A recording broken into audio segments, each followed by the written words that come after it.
Assalamualaikum warahmatullahi wabarakatuh. Selamat pagi teman-teman.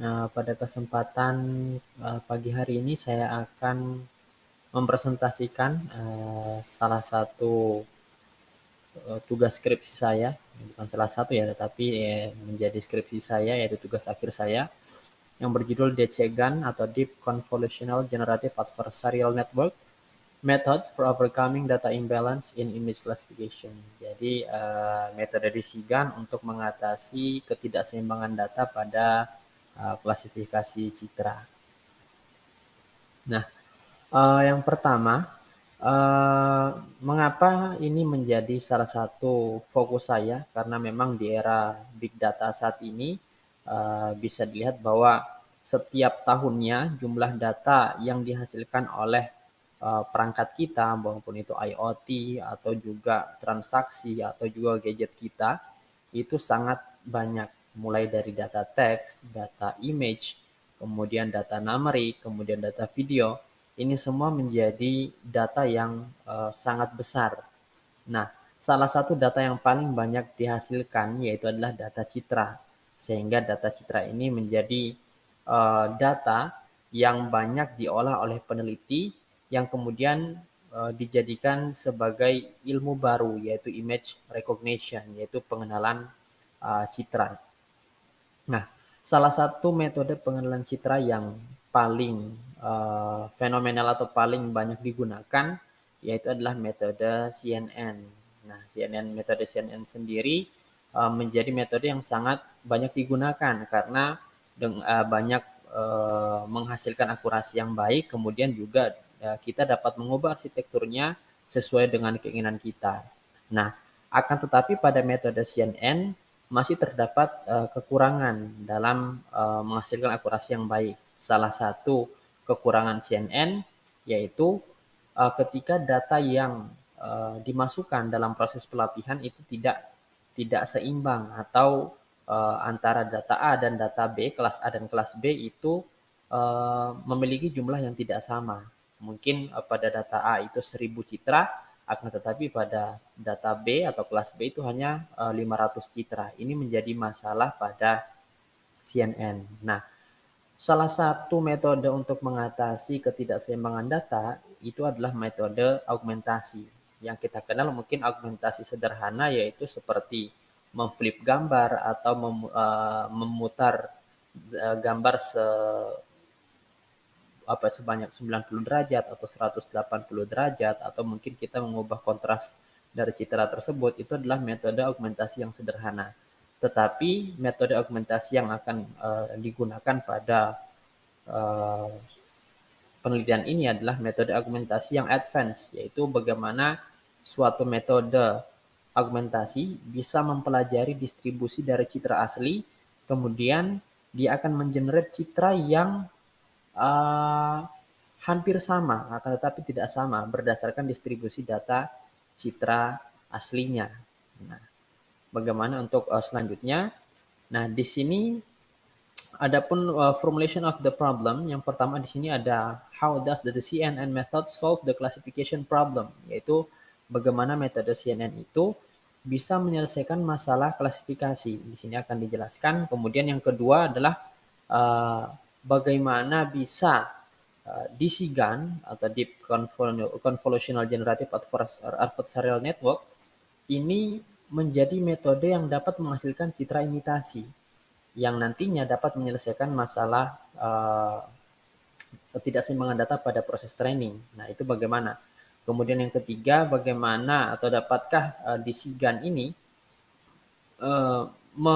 memberikan perubahan pada akurasi metode CNN. Nah, ini adalah 3 problem utama. Nah, kemudian literatur review yang dilakukan yang pertama pada paper facial expression recognition based on CNN yang telah dipublish. Di sini dia menjelaskan bahwa pada umumnya facial expressions are a natural and direct means for humans to communicate emotions and are also important part of interaction human and computer. Jadi intinya pengenalan ekspresi wajah ini merupakan salah satu bidang keilmuan yang sangat penting yang menjadi jembatan atau juga bisa menjadi bagian dari interaksi antara manusia dan komputer. Nah, kita bisa berinteraksi dengan ekspresi wajah dengan komputer. Nah, ini menggunakan metode CNN. Kemudian juga pada paper Handwritten Text Recognition based on CNN Classification, di sini dia menjelaskan bahwa metode CNN merupakan metode yang masih memiliki kekurangan, the disadvantage. Nah, di mana metode CNN di sini bisa jadi tidak menghasilkan akurasi yang sangat baik. Nah, karena mungkin bisa jadi data yang digunakan itu sangat kecil atau tidak banyak sehingga proses pelatihan tidak mendapatkan bobot yang terbaik sehingga pada proses klasifikasinya akhirnya menghasilkan akurasi mungkin atau menghasilkan prediksi yang salah. Nah, kemudian pada paper yang ketiga yaitu image augmentation, di sini ditemukan bahwa salah satu metode untuk mengatasi kekurangan data, tentunya data citra, yaitu dengan menggunakan proses augmentasi. Pada paper ketiga ini dia masih menggunakan augmentasi yang sederhana yang saya jelaskan di awal bahwa hanya memflip citra, kemudian memutar sebanyak 180 derajat, 90 derajat, mengubah kontras, dan ataupun juga mengubah warna. Itu adalah metode augmentasi sederhana. Nah, kemudian pada literatur keempat, ditemukan pada tahun 2013 itu adalah metode GAN, Generative Adversarial Network awalnya, yaitu bagaimana suatu arsitektur dengan dilatih dengan gambar citra yang asli, dia bisa membuat citra sendiri, citra imitasi yang mungkin hampir mirip dengan citra aslinya. Nah, inilah yang akan menjadi penyelesaian pada kasus kali ini. Kemudian adapun metodologi riset yang digunakan di sini yang pertama object of research-nya. Di sini saya menggunakan data citra MMA yaitu citra ekspresi wajah. Kemudian types of research-nya di sini yaitu penelitian kuantitatif yang nanti kemudian yang kedua juga menggunakan dua arsitektur. Jadi ada dua main arsitektur. Yang pertama arsitektur CNN yang akan menjadi menjadi metode klasifikasinya, yaitu data yang tidak seimbang akan masuk kita klasifikasikan, kemudian data hasil disigan juga, kemudian nanti akan masuk juga ke metode CNN atau arsitektur CNN, kemudian akan kita compare hasilnya. Kemudian arsitektur yang kedua yaitu disigan. Disigan ini adalah metode yang akan mengenerate citra sehingga data yang tidak seimbang tadi bisa menjadi seimbang. Jadi di sini kita akan ada dua dua jalur. Yang pertama kita akan masukkan data yang tidak seimbang ke CNN, kita lihat akurasinya. Kemudian data yang tidak seimbang tadi kita latih. Kemudian dengan disigan menghasilkan data untuk menyeimbangkan jumlah data, kemudian masuk lagi ke CNN, masih arsitektur yang sama, kemudian kita lihat perubahan akurasi yang diberikan. Kemudian data collection yang pertama di sini tentunya menggunakan data ekspresi wajah. Nah, kemudian yang kedua literatur review yang digunakan ya melalui buku, jurnal dan juga artikel dan juga beberapa referensi saintifik lainnya. Kemudian yang keempat analytical method di sini yaitu yang pertama kita akan menganalisis disigan and CNN method, kemudian masuk ke data pre-processing, kemudian ada CNN classification, kemudian imitation data using the disigan method, kemudian data classification yang mana di sini pada klasifikasi terakhir kita akan menggunakan metode menggunakan data yang sudah dilatih dengan metode disigan. Kemudian adapun hasil dan pembahasan, yang pertama di sini dataset yang kita gunakan di sini saya sudah berikan beberapa contoh citra. Yang pertama di atas ada data citra berlabel marah, kemudian di bawah berlabel bahagia. Jadi hanya akan kita gunakan dua kelas yaitu marah dan bahagia. Nah, di mana di sini data ini kita bagi menjadi dua folder yaitu folder training dan juga folder testing, yang dimana setiap foldernya itu berisi subfolder yaitu angry dan happy atau marah dan bahagia. Nah, kemudian data ini yang sudah dibagi tadi akan dilatih dengan akan dilatih dengan model. Kemudian adapun arsitektur CNN yang akan digunakan pada dua jenis data tadi, yaitu data yang tidak seimbang dan yang sudah diseimbangkan dengan disigan. yaitu arsitektur yang sama, yaitu arsitektur yang terdiri dari 3 lapis konvolusi dan juga 3 lapis max pooling, di mana nanti akan selang-seling konvolusi max pooling, dan konvolusi max pooling. Nah, di sini ada pengukuran inputnya 48 kali 48, kemudian outputnya nanti 8 kali 8 kali 64. Kemudian ukuran kernelnya juga ada di sini, ukuran luarannya. Adapun fungsi aktivasi yang digunakan pada 3 lapis konvolusi tersebut adalah relu, dan relu. Nah, this CNN architecture will be used as the main classification method of 2 types of dataset. Jadi metode atau arsitektur CNN ini akan digunakan sebagai metode klasifikasi dari 2 jenis dataset, yaitu dataset yang tidak seimbang dan dataset yang sudah kita seimbangkan dengan DCGAN. Selanjutnya, adapun metode atau arsitektur dari DCGAN sendiri. Dari DCGAN itu adalah arsitektur yang terdiri dari 2 arsitektur besar sebenarnya, di mana salah satu arsitekturnya berusaha untuk mengenerate, kita beri nama dengan generator.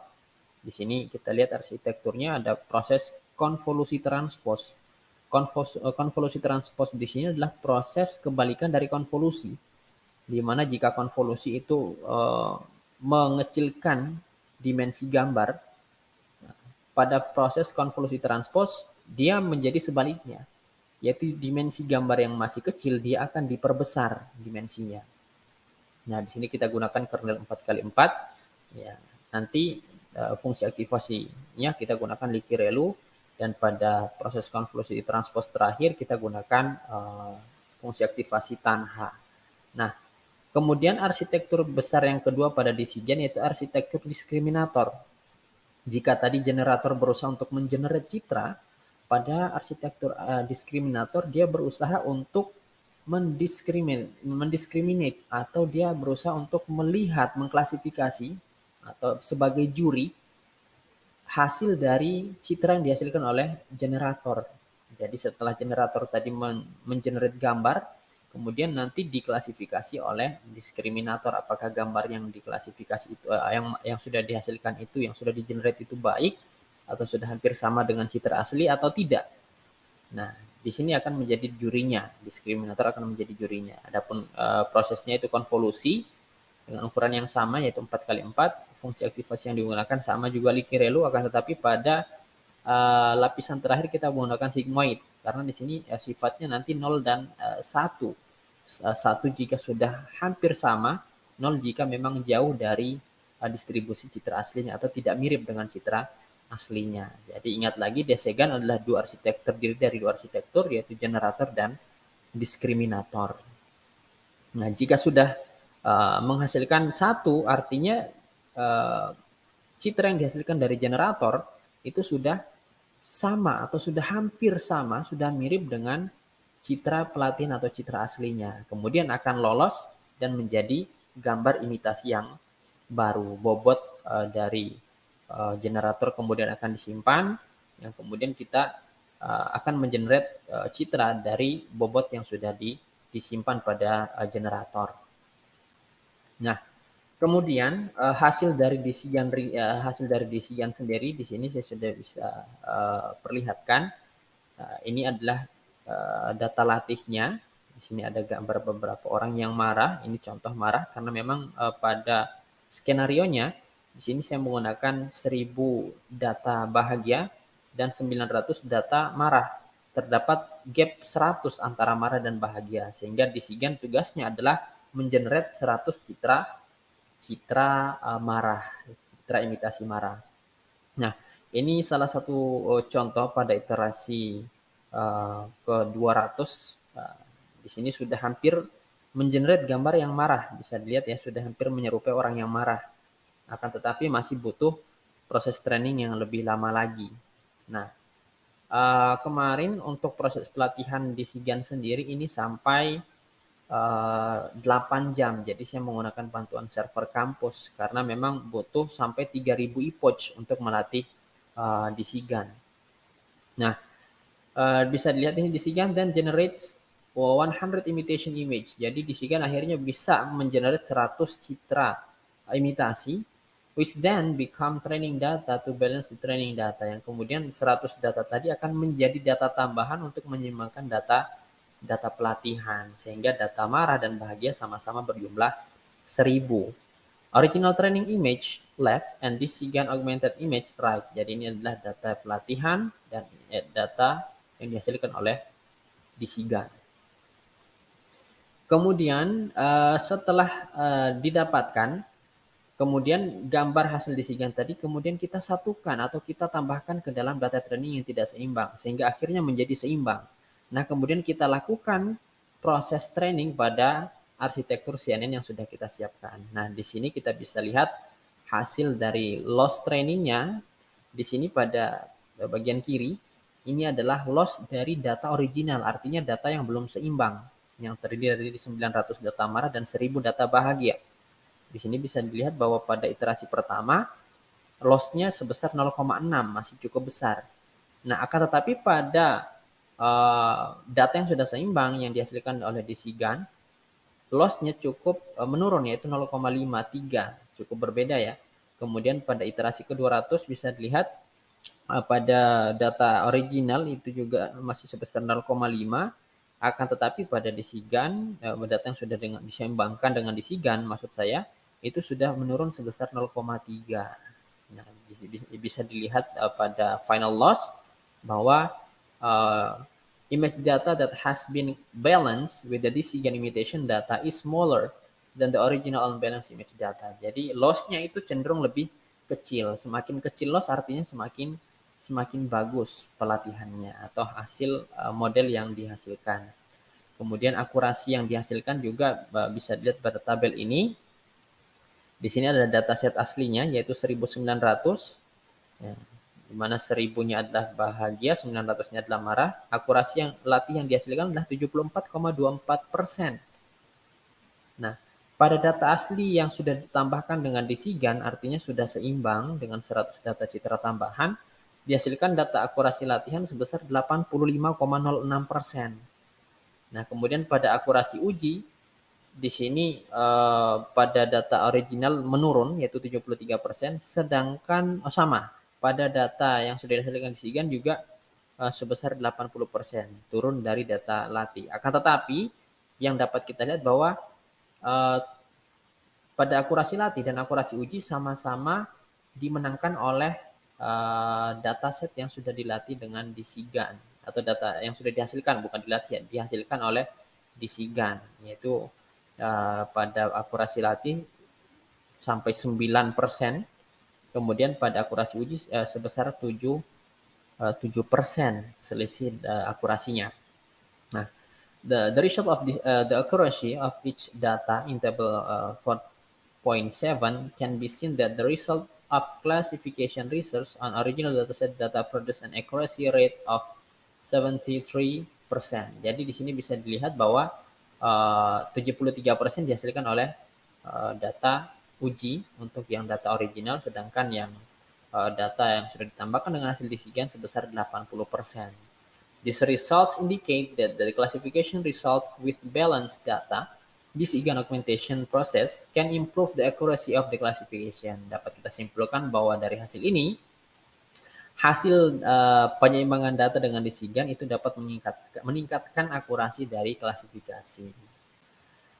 Kemudian konklusinya, kesimpulannya yang ada 4. Yang pertama, yaitu metode CNN sendiri sudah cukup baik dalam mengklasifikasikan ekspresi wajah. Kemudian yang kedua yaitu augmentasi Decigan dapat meningkatkan jumlah data pelatihan dan juga dapat menyeimbangkan data pelatihan dan juga bisa meningkatkan akurasi.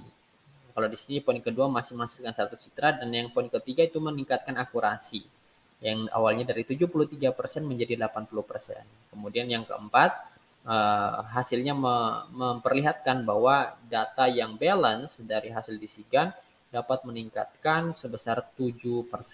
Kemudian suggestion-nya ada 2, untuk penelitian lebih lanjut ke depannya mungkin lebih baik menggunakan dataset yang mempunyai lebih banyak kelas, karena pada skenario ini kita hanya menggunakan 2 kelas. Akan tetapi harapan selanjutnya bisa menggunakan kelas yang lebih banyak dan juga dataset yang lebih banyak sehingga bisa dapat digeneralkan bahwa di SIGAN mungkin dapat menyelesaikan semua masalah walaupun mungkin banyak data jumlah datanya lebih banyak, kemudian kelasnya juga lebih lebih banyak. Jadi untuk suggestion-nya seperti itu. Kemudian yang kedua, yaitu untuk penelitian lebih lanjut juga ke depannya, mungkin bisa menggunakan proses metode augmentasi yang berbeda atau menggunakan arsitektur augmentasi yang berbeda dan lebih efektif dan juga lebih efisien untuk mengenerate data imitasi.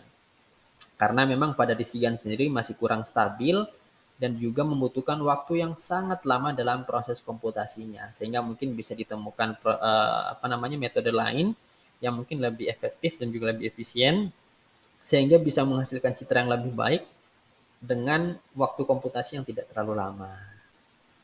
Sekian penyampaian materi dari saya. Terima kasih. Assalamualaikum warahmatullahi wabarakatuh.